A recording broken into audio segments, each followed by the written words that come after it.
Mimi Paul Christian Makonda naapa ya kwamba nitakuwa mwaminifu kwa Jamhuri ya Muungano wa Tanzania na kuitumikia kwa moyo wangu wote, na kwamba nitahifadhi, nitailinda na kuitetea Katiba ya Jamhuri ya Muungano wa Tanzania kwa mujibu wa sheria iliyowekwa. Mwenyezi Mungu nisaidie.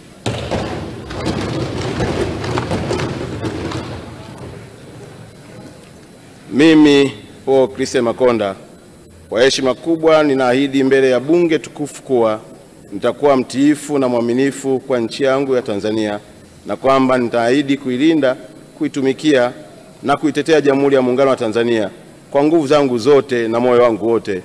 Mwenyezi Mungu. Mheshimiwa Moses Charles Bujaga.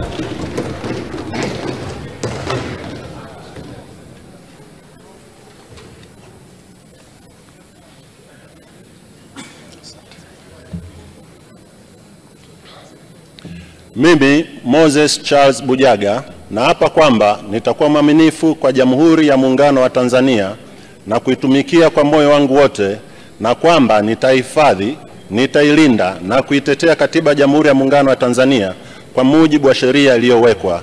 Mwenyezi Mungu unisaidie.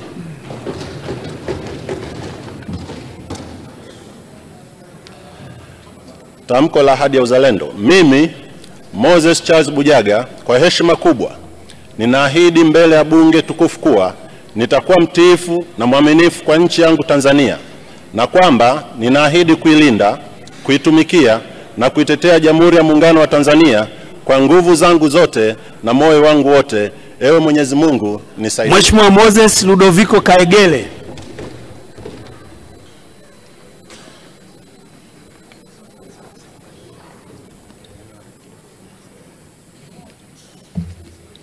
Mimi Moses Ludovico Kaegele naapa kwamba nitakuwa mwaminifu kwa Jamhuri ya Muungano wa Tanzania na kuitumikia kwa moyo wangu wote, na kwamba nitahifadhi, nitailinda na kuitetea Katiba ya Jamhuri ya Muungano wa Tanzania kwa mujibu wa sheria iliyowekwa.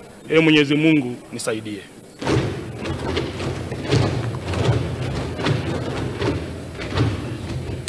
Mimi Moses Ludovico Kaegele kwa heshima kubwa naahidi mbele ya bunge tukufu kuwa nitakuwa mtiifu na mwaminifu kwa nchi yangu Tanzania, na kwamba naahidi kuilinda, kuitumikia na kuitetea Jamhuri ya Muungano wa Tanzania kwa nguvu zangu zote na moyo wangu wote.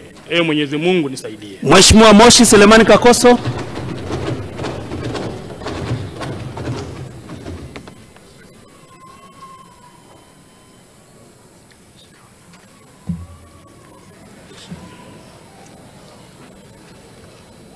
Mimi Moshi Selemani Kakoso nathibitisha kwamba nitakuwa mwaminifu kwa Jamhuri ya Muungano wa Tanzania na kuitumikia kwa moyo wangu wote, na kwamba nitaihifadhi, nitailinda na kuitetea Katiba ya Jamhuri ya Muungano wa Tanzania kwa mujibu wa sheria iliyowekwa. Mwenyezi Mungu naomba unisaidie.